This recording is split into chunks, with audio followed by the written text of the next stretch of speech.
jenengan iki nek dandani njaba. Dandani njaba. Iku nanti mesti kembali lagi. Tapi nek sing sampean dandani yang kalau kita benahi itu jerone ruhaniyah tentang iman. Nanti jasmani itu ngikut kedandan sendiri. Sebab sesungguhnya ruh itu laksana raja, jasad ini prajurit.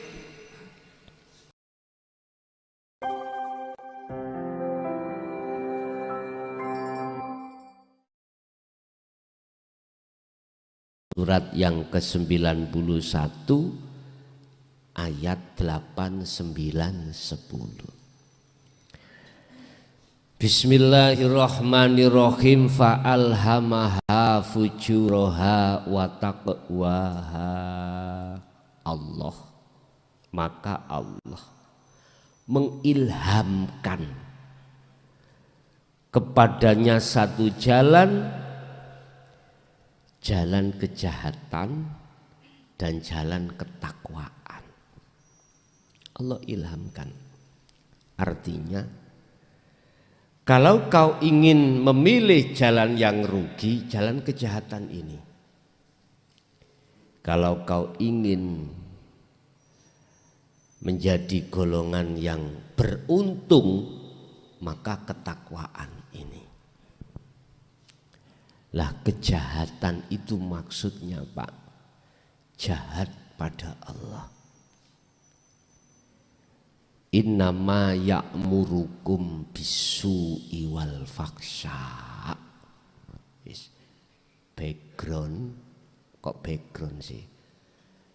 Apa tujuan nafsu? Ya, yang ada di dalam hati kita itu merintahkan hati supaya bisu wal faksha. Waqala aidan bil faksha wal munkar. Laku jahat, keji pada Allah, keji pada Tuhan. Bentuk perbuatan keji alias zalim di sini adalah mencari Tuhan selain Tuhan, mencari Allah selain Allah. Kalau bahasa Islam, mencari Tuhan selain Allah. Apa tadi? Itu tadi iman, ada iman dalam hatiku. Kalau makhluk itu bisa mendatangkan manfaat dan mudarat, padahal ada 12 ayat, kalau nggak salah 14 ayat itu menjelaskan tentang makhluk. Sesungguhnya makhluk itu tidak bisa mendatangkan manfaat atau bahaya atau mudarat, gak bisa. Yang bisa mendatangkan bahaya dan mudarat adalah Tuhan itu atau Allah itu. Allah, bahasa orang Islam. Sang Esa iku yang bisa mendatangkan di segala aspek apapun. Di samping itu hadis Bukhari Muslim, Kanjeng Nabi dawuh, la haula wala quwata illa billah. Sudah jelas.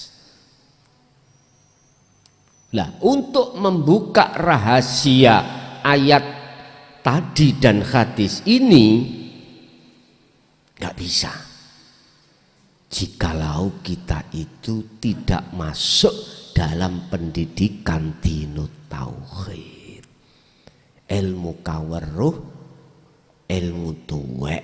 Disebut ilmu kaweruh, ilmu sing kanggo ngaweruhi sejatine Gusti Allah. Ilmu tuwek disebut ilmu tuwek sebab ilmu yang pertama turun itu adalah ilmu tauhid. Ilmu sing ada kaitannya dengan Tuhan. Ane ilmu sing berkaitan dengan makhluk iku ilmu nom. Ilmu muda, adalah makanya ada ilmu syariat, ada ilmu hakikat. Nek Mbah Buyut dulu iku ngomong bicaranya tidak ilmu tauhid, ilmu tuwek ger, ngoten. Ilmu sepuh, ilmu kaweruh, ngoten dulu. Mboten ilmu tauhid, mboten. Sebab para romo-romo dulu itu bilangnya gitu, akhirnya ditirukan kepada penerusnya ilmu tuwek. Lah sak mangke sama antara ilmu tuwek, ilmu kaweruh dengan ilmu tauhid itu sama. Ilmu tauhid, dinu tauhid itu versi Al-Qur'an. Lah ngaten lah. Mau tidak mau harus masuk di dalam situ dan mempelajarinya. Baru nanti akan sadar bahwasanya semua apapun itu yang melimputi Allah. Jikalau tidak terlimputi Allah, maka mulghoh. Mulghoh itu maksudnya muspro. Ya wis glendang. Kados meja niki wau lho. Andai tidak ada yang mengangkat dari luar ke dalam musola, nggak bisa meja berangkat sendiri. Lah meja niku persis sejatine sifat kita sebagai makhluk. Nggak akan pernah bisa punya daya upaya untuk pindah tempat, kekuatan untuk memindahkan yang lain, nggak ada. Lah yang bisa memindahkan atau yang bisa pindah itu hanyalah Allah. Makanya sampai gak ojo percaya dari makalah yang mengatakan wistah manuto aku wae engko tak syafaati, tak tolong. Iki menungsane lho ya. Ojo percaya. Jangan percaya kita hati lo, iman kita jangan percaya pada makhluk, jangan. Estu jangan. Wis tah manuto aku, engko awakmu gejokan sarungku. Tutuk makhluk ya. Mohon maaf, saya cuman kasih kebenaran aja. Tidak ada makhluk itu bisa menolong makhluk lain, nggak bisa. Saya ngomong dari sisi kacamata asli nih loh ya, kacamata hakikat nggak ada. Bagaimana mungkin saya bisa menolong orang lain? Lawang saya nolong diri saya sendiri tidak bisa. Utek iki gak delenti ya, nggak bisa Pak. Apa ya mungkin meja iku bisa ngelih meja liya? Paham nggih maksudnya? Saya ngomong sejatine. Yang punya penolong itu siapa sih? Yang punya syafaat itu siapa sih? Mungkin jenengan saged mirsani. Mungkin Anda bisa melihat di dalam Al-Qur'an surat Az-Zumar ayat 44. Wis mesisan pol-polan saya. Lawang saya prihatin umat itu diarahno iman pada yang lain. Az-Zumar 44. Engko nek salah kaplokono aku. Gak enak toh?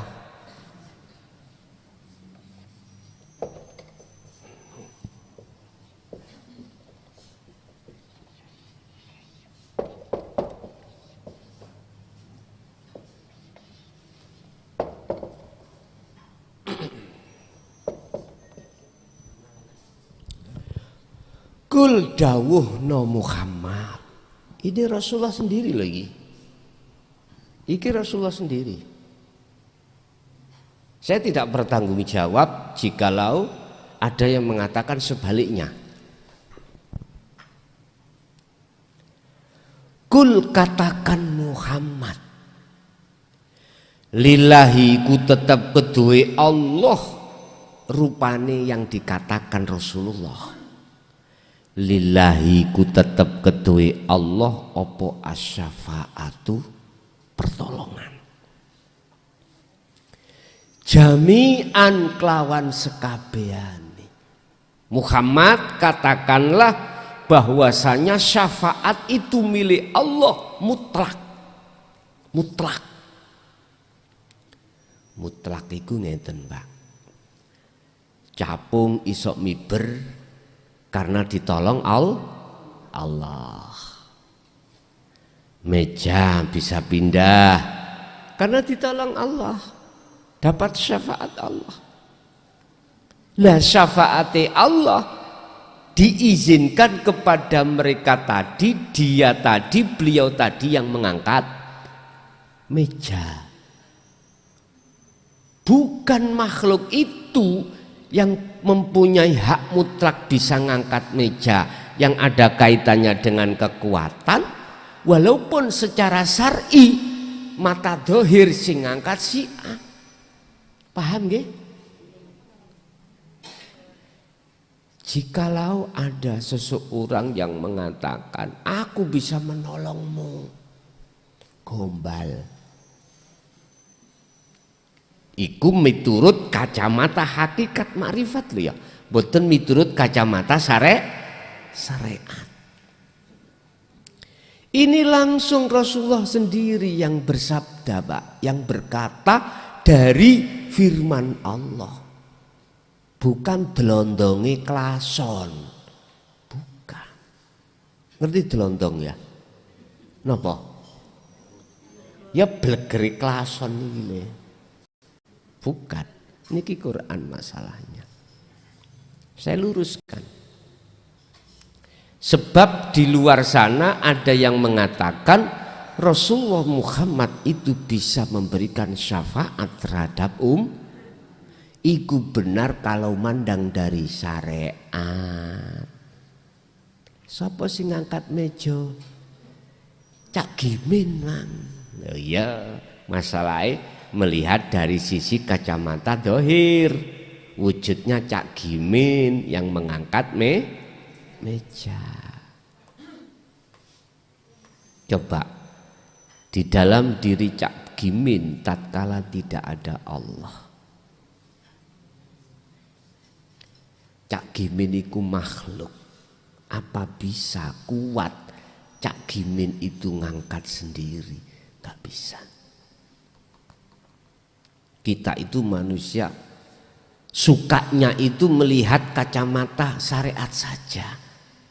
Sementara kacamata hakikat tidak diindahkan alias dilupakan. Inilah yang maksud jahat pada Allah. Udah pilih yang model seperti ini atau model takwa. Nah, takwa itu berarti jenengan melihat kacamata hakikat. Berarti iman jenengan tidak terhadap Cak Gimin, tidak terhadap Muhammad ibnu Abdillah, tapi iman hati sampean itu hanya pada Allah. Lesan syariat tetap ngomong Muhammad karena berhadapan sesama manusia Muhammad. Loh, kalau begitu tidak boleh beriman terhadap selain Allah. Bagaimana kedudukan di dalam Islam itu? Rukun iman itu jumlahnya 6. Kok gak 1? Allah aja kok 6? Bagaimana? Nah ini nanti aku kupas karena ini adalah satu dasar tauhid bagi si pemula. Lan jenengan iki senior Jadi pemula nanti aku bahas semuanya itu secara detail di sasi Ramadan. Nek secara simpel mawon gini, amantu billah, aku beriman pada Allah, wa malaikatihi, terhadap para malaikat, wa kutubihi wa rusuli, dan sampai akhir. Kita nggak boleh iman pada makhluk, nggak boleh. Nama itu termasuk makhluk. Nama masih jobo, nama itu masih makhluk. Allah nama itu masih makhluk. Maksudnya Tuhan di dalam diri nama itu, yang memiliki nama itulah yang bukan makhluk. Malaikah artinya Bapak Ibu secara simpel, lihatlah hidup. Gitu. Walaupun menyebut nama Allah, menyebut malaikat, kitab-kitabnya, utusan-utusannya para rasul, takdir sing apik lan sing ala, dan seterusnya, kita harus melihat sang yang berperan. Itulah hidup yang harus kita imani. Itu caranya. Makanya kalau jadi umat Islam, jangan duduk di syariat saja. Naik ke hakikat. Naik. Baru paham. Imanmu biar itu tidak nurul iman, biar jadi hakul iman. Maksudnya seperti itu. Lah, takwa di sini jalan takwa, Allah mengilhamkan juga jalan takwa. Anda pilih jalan takwa itu berarti hanya beriman pada Allah, ing mungguh wong Islam. Qad aflaha man zakkaha. Qad aflah, teman-teman betul-betul bejo beruntung sapa man wong zakaha kang gelem ngresiki iman selain Allah tadi, wong Islam. Sungguh beruntung bagi orang-orang yang mau bersuci diri dari iman selain Tuhan. Rasul itu Pak ya, utusan Allah seluruhnya, mulai Nabi Adam sampai Nabi Muhammad. Sing didakwahno iku mung kuwi. Secara hakikat iku menyerukan terhadap kita, bagi kita yang hatinya ada iman selain Allah, wajib ke Allah. Iman kita yang selain daripada Tuhan, yang disebut al-asnam, berhala, maka wajib untuk tinggalkan itu dan menghadap pada Tuhan semuanya. Gak ada Rasul itu yang memberikan seruan sembahan aku, pujaan aku Rasul, pujiin aku Rasul. Gak ada. Walaupun secara syariat dikatakan sebagai penyelamat umat, ya, minadz zulumati ilan nur, dari ajaran beliau itu yang membebaskan dari gelapnya hati menuju terangnya hati pada Allah. Nggak pernah Rasul itu dalam Al-Quran seayat atau setugel ayat lah wis. Kalau nggak mau seayat setugel, kalau nggak mau setugel seperapat, kalau nggak mau seperapat ya sak huruf wis. Nggak ada yang mengisarohkan beliau itu untuk menyembah dirinya. Nggak ada. Mesti diarahkan terhadap Tuhan. Bila mana ada yang mengatakan bahwasanya wajib kita untuk memuja, memuji, menghormat terhadap menyembah, bahkan menyembah. Nek bahasa menyembah itu terlalu kejeron. Memuja, memuji terhadap utusan, saya enggak bertanggung jawab.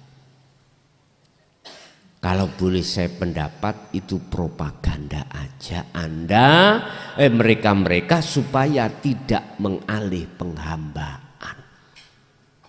Jenengan iki cek didoktrin supaya menghormat, menghambakan diri pada makhluk. Sudah kelihatan Pak, tidak ada tauhidnya, sudah kelihatan ya. Bahkan sampai awakmu nek gak ngabdi nang aku, kualat awakmu. Nek keluar dari ajaranku, kualat awakmu nang aku. Tak dungakno kamu ketabrak sepur. Sing gawe kualat, sing ngualati Gusti Allah, duduk makhluk. Ngoten lho niku. Berhubung jenengan sudah didoktrin seperti itu, terus gak ada keterangan tentang al-haq, tauhid, percaya mawon, akhirnya Anda ketakut, ragu-ragu keluar, mamang, ketabrak teman. Lah kau imannya pada makhluk. Udah, hilangkan itu. Intinya semua makhluk tidak punya apapun. Walaupun secara syariat seperti sakti mandraguna, udah jangan percaya. Percayalah hatimu hanya pada Tuhan. Lah ini Tuhan itu di mana-mana dan tidak kemana-mana. Tergantung jenengan nyikapi dari mana. Qad aflaha man zakkaha. Sungguh betul-betul beruntung bagi mereka yang bersuci dari iman selain Allah, iman selain Tuhan. Ya apel tadi lupa atau yang lain. Jikalau jenengan dikabari seseorang, rumahmu itu ada genderuwonya, kalau kau melihat Allahnya, tidak melihat orangnya, nggak masalah, benar. Berarti yang ngabari iku Gusti Allah. Wis tak kei solusi supaya gendrowone ilang, gitu. Wis ora usah akeh-akeh sing kok waca.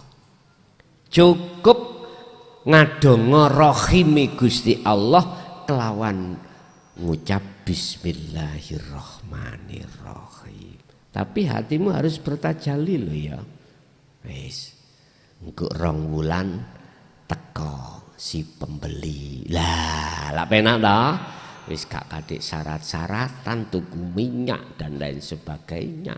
Lah iku contoh kaya ngoten. Cukup bersandarlah wa aslimu lahu. Pasrah nang Allah. Pasrah.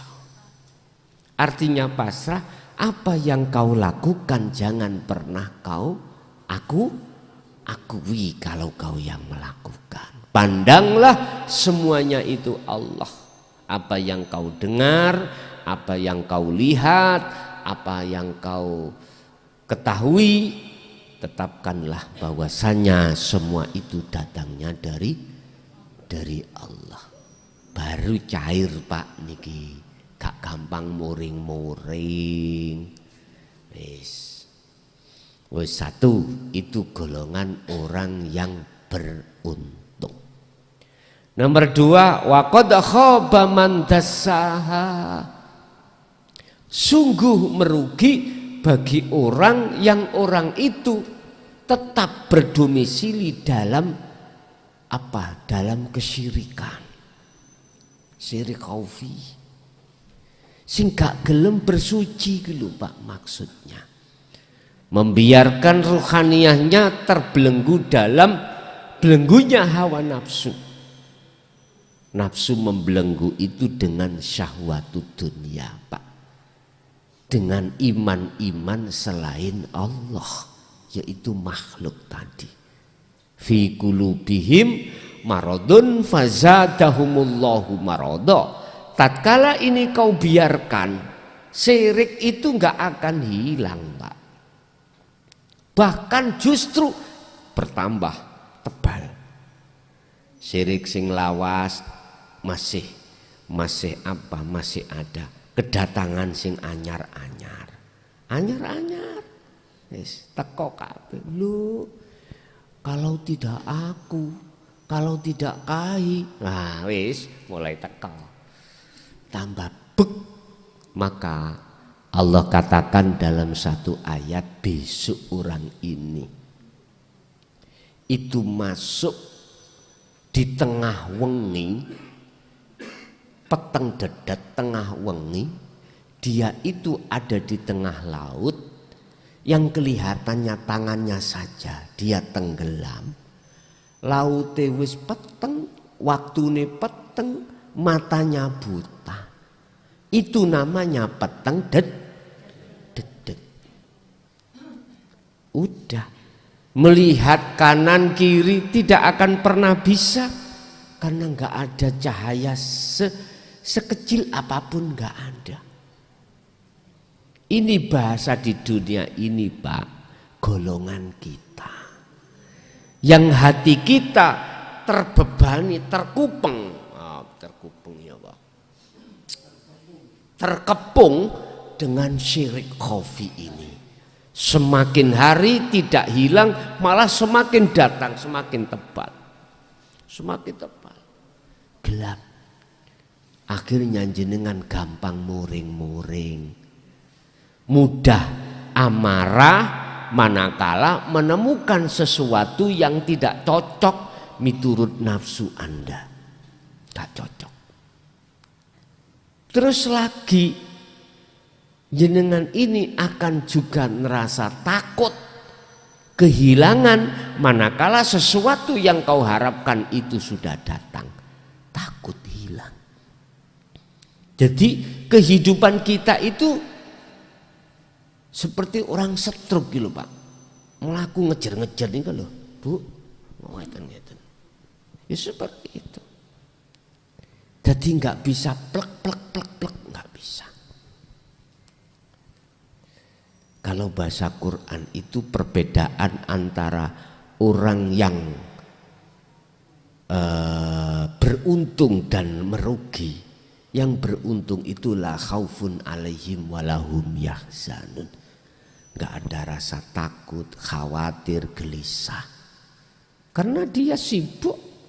Imannya itu hanya pada Allah atas segala hal apapun yang dihadapinya. Yang satunya lain lagi, makhluk.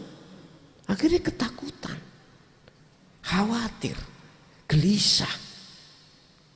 Makanya di dalam Al-Quran terkait masalah jihad kecil, ya, perang secara zahir.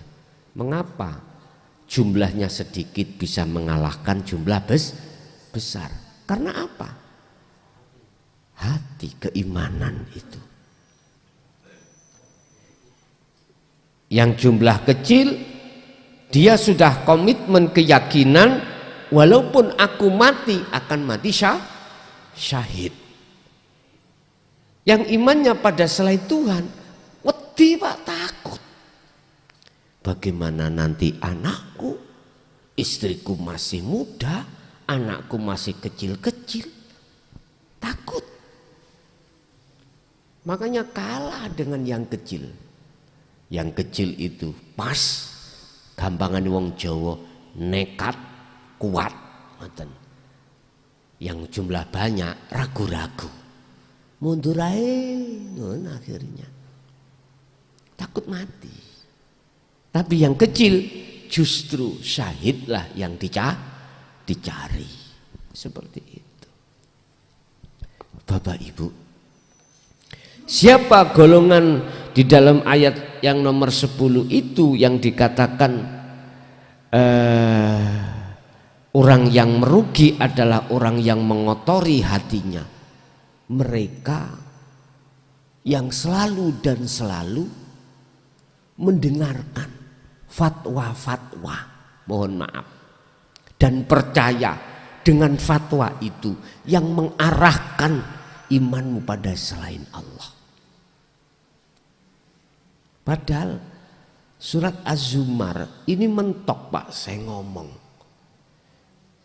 Bukan para wali, bukan para kiai, bukan para tokoh yang kita anggap punya karomah, langsung Muhammad Rasulullah ini yang berkata seperti ini. Bukan saya yang bisa mensyafaatimu, bukan saya yang punya syafaat. Yang punya syafaat adalah Allah. Malam hari ini kalau sudah aku tegaskan seperti ini kok yo masih kurang percaya, yo mborek. Aku nggak ngerti. Saking kempele atau si hati kalau begitu. Masih beriman selain daripada Tuhan. Berarti hati kita masih atos. Kalau nggak percaya deh ya.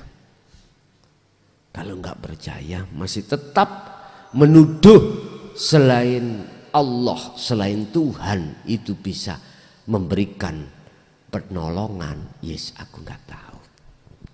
Yang jelas tugas saya meluruskan kebenaran itu di tengah-tengah umat imannya umat ini tergelincir oleh nafsunya sendiri. Jadi orang yang merugi adalah orang yang membiarkan dirinya tetap dalam kekotoran alias tidak mau bersuci di diri. Tentang iman loh Pak ya, tentang iman. Beda kalau konteksnya ayat ini kita mengambil dari kacamata syariat, beda. Ya jasmani iki Pak, dikatakan bersuci diri, biasanya kita nyolongan, nyurian, kita tinggalkan perbuatan itu. Biasanya kita sobone lokalisasi kita tinggalkan. Biasanya kita itu pemabuk, peminum kita tinggalkan. Bapak Ibu, jenengan iki nek dandani jobo, iku nanti mesti kembali lagi. Tapi nek sing sampen dandani yang kalau kita benai itu jerone ruhaniah tentang iman, nanti jasmani itu ngikut kedandan sendiri. Sebab sesungguhnya ruh itu laksana raja, jasad ini prajurit. Lah, berjalannya prajurit itu sesuai dengan perintahnya raja. Raja menyuruh prajurit ke utara, ya ke utara. Kalau raja ini dolim, mesti memerintahkan jasmani ini dolim. Innama ya'murukum bisu'i wal fahsya. Laruh kita itu manut ambek nafsu, berbuat jahat. Otomatis jasad sampai ini berbuat jahat pada Allah. Contoh, jenengan sholat dah, depan wis ngomong lillahi ta'ala nawaitu usolli fardhu maghribi bla bla bla bla, ditutup lillahi ta'ala. Allahu Akbar. Kemana posisi hatimu? Jahat nang Allah, menghadap selain Allah. Padahal juga sudah dibaca surat Al-An'am 79, inni wajjahtu wajhiya lilladzi fataras samawati wal ardh. Sudah dibaca, tapi masih tetap hati ini tidak bertemu Allah, ternyata bertemu selain. Ini jahat. jahat jenengan. Kita itu jahat pada Allah. Otomatis jasmani ikut jahat, Pak. Ikut jahat. Orang lain mengatakan jasmani sampai taat lah gitu toh. Tapi aslinya di mata Allah itu jahat. Husnul a'mal nataiju husnil akhwal. Bagusnya laku dohir ini di mata Allah tergantung keadaan ruhaniyah jenengan. Artinya ruhaniyah kita itu posisi ada dua, Pak, manusia itu. Iman terhadap Tuhan, iman terhadap makhluk. Wis, letaknya di mana? Kalau iman terhadap makhluk berarti jahat kita itu pada Allah. Kalau imannya sampai pada Tuhan, maka takwa hatimu pada Allah. Mingkol bin zahidin au mingkol bin rohibin, ada di situ. Ini saya tidak manek-manek nolo, Pak ya. Enggak memberanikan diri, ndak. Ini sudah wayah, sudah waktunya ini digelar secara terang-terangan untuk meluruskan iman yang sebenarnya pada Tuhan. Urusan banyak yang menentang, bahkan tidak percaya, bukan urusan saya. Ini balahum minkum. Tugas saya cuma menyampaikan kebenaran itu. Urusan manusia, percaya dan tidak, percaya terus mengikuti, gak percaya terus menjauhi sambil menghina, itu bukan urusan saya. Udah, aku gak punya masalah dengan jenengan. Ndak, konteksnya iman enggak, saya enggak punya masalah. Konteksnya iman saya enggak punya masalah. Saya cuman menyampaikan terhadap umat, tergantung umat mau atau enggak. Itu bukan urusan saya. Bapak Ibu hadirin, terkait masalah dasaha itu yang tidak mau bersuci, akibatnya apa? Hubitot a'maluhum wa malahum min nasirin. Ditolak. Seluruh amaliyah dan ibadah apa yang terjadi pada diri kita pasti ditolak Allah. Pasti ditolak. Saya katakan hukum kepastian dalam diri amal apapun itu barometernya itu apakah hati mingkol bin zahidin au mingkol bin rohibin. Kalau mingkol bin rohibin, hati ini beriman selain daripada Tuhan, jelas ditolak oleh Tuhan. Kelihatannya ajalah kita itu seakan-akan memuja Allah, tapi sebetulnya ruhaniyah kita bisu wal fakhsya, berjalan di atas jalannya nafsu.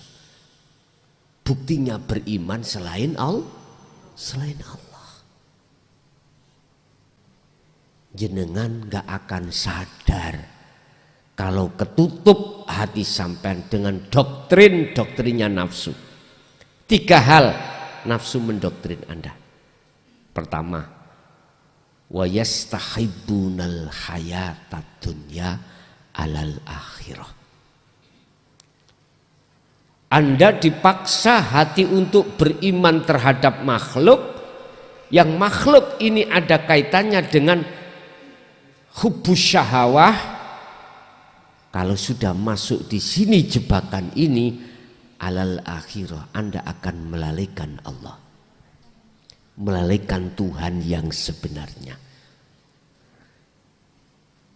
berarti kita tidak bertuhan pada Tuhan yang sebenarnya. Satu. Kalau Anda ini tetap tidak bisa dihadapkan yastakhibunal hayata dunya, keenaan kehidupan duniawiyah, Anda itu masih tetap untuk bersikukuh mengikuti ajaran dinul haq. Nafsu tidak berhenti. Wa yasudduna an sabilillah, akan menghalangimu. Bisa lewat istri, bisa lewat anak, bisa lewat guru-guru biyen, guru-guru ilmu dunya, ataupun yang lainnya, macam-macam oleh menghalangnya. Anda mau berjalan di atas jalan Allah, nggak mau, nggak ridho, namanya nafsu.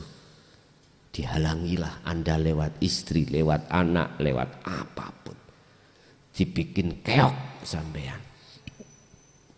Asalnya istri itu kok ya sewayang, akhirnya iki mboten sayang, nyelatu, bahkan ngejak gegeran, ngejak pisah. Udah, itu propaganda. Bisnis kita asalnya lancar, jadi kolab, dihadapkan gunung. Seperti itu, sama. Atau dibalik.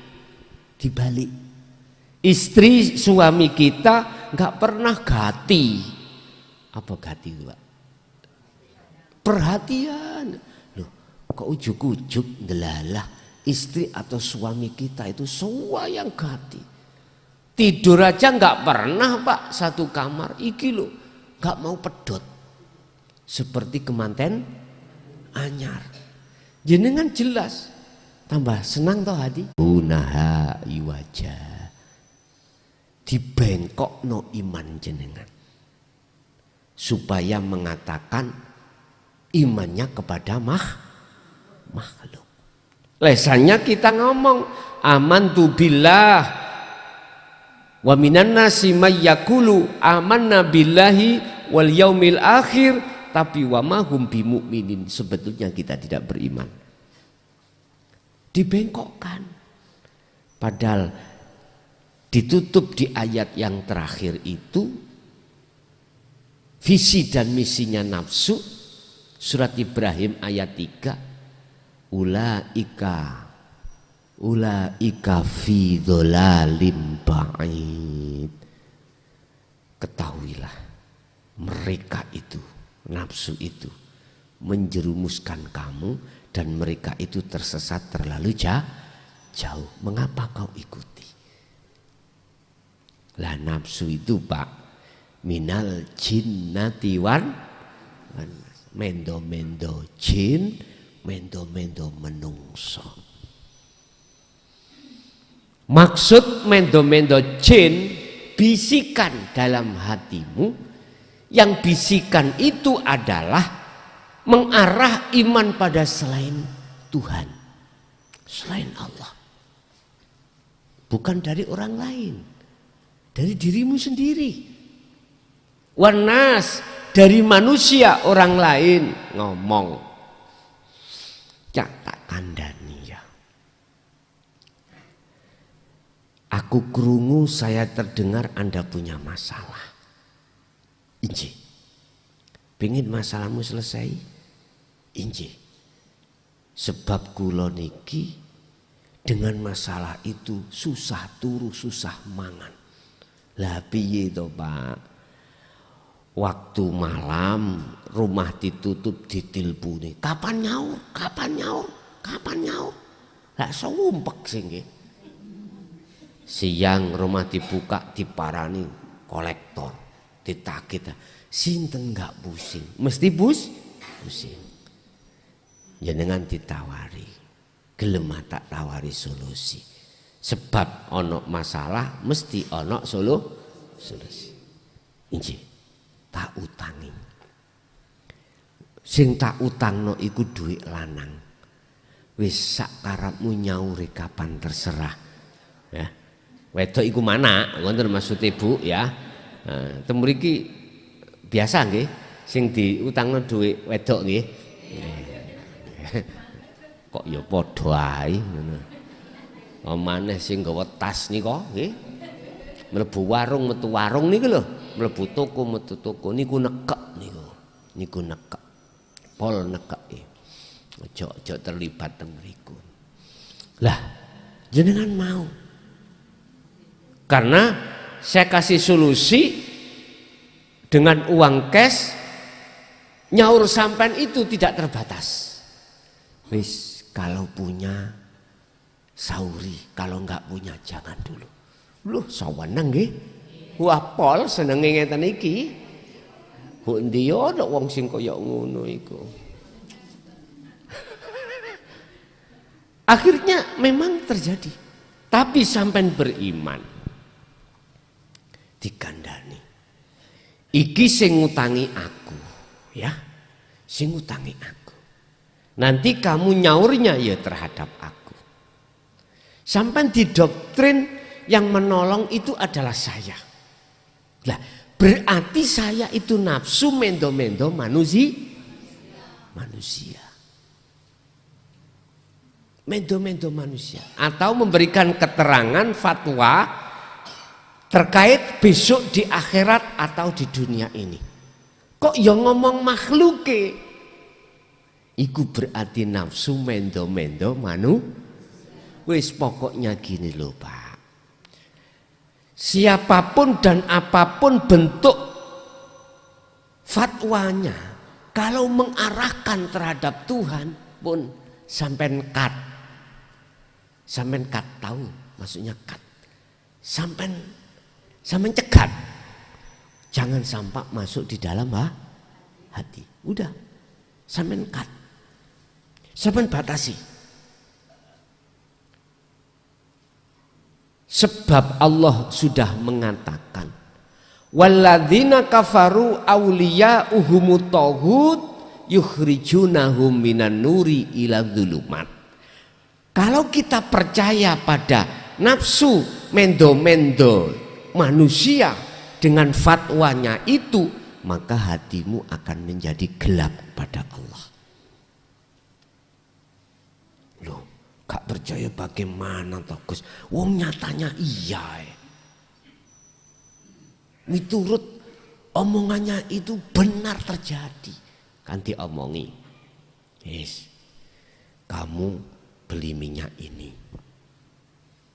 Harganya segini. Oke, terjadi, udah tak garap dengan bahasa karomahku, wis 2 bulan cair. Ada orang yang membeli. Des. Faktanya memang terjadi 2 bulan, ada yang belum. Tidak benar toh niku? Loh, Bapak Ibu, ini fatwa secara syariat kita melihat makhluknya. Maksud saya hatimu jangan percaya pada orangnya.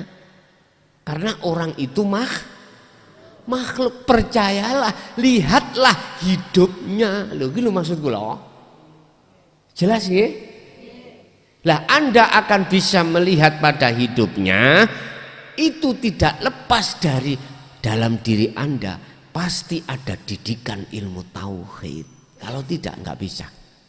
Makanya mereka walladzina kafaru, mereka yang menolak tentang tauhid, auliya'uhumut taghut, dan menjadikan nafsu sebagai imamnya, penolongnya, yukhrijunahum minan nuri ila dzulumat, akan memasukkan kamu di dalam alam kegelapan pada Allah.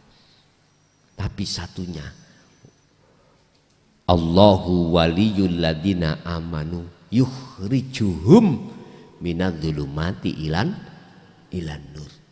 Jikalau yang kau imani Allahnya, Allah yang kau Tuhan yang kau jadikan sebagai penolongmu, yukhrijuhum minadz-dzulumati ilan nur, kau akan dimasukkan dalam alam yang terang benderang pada Allah. Artinya hati kita itu klik langsung sambung, yen kabeh apa sing terjadi pada dirimu karena Allah. Itu loh maksudnya. hati langsung padang, itu di situ. Apapun yang terjadi dan muncul dalam diri jenengan atau di luar diri jenengan, hati jenengan ada sambungan kesadaran penuh kalau semua yang berperan adalah Allah. Nah itu. Minadz-dzulumati ilan nur. Sekarang saya kembalikan pada umat, pilih jalan kejahatan atau pilih jalan yang takwa, terserah. Sebab konten ini juga tidak hanya didengarkan orang yang sudah hatinya eksis tentang dinut tauhid, ada juga yang menolak. Semoga harapan saya yang menolak sementara ini dikasih kesadaran.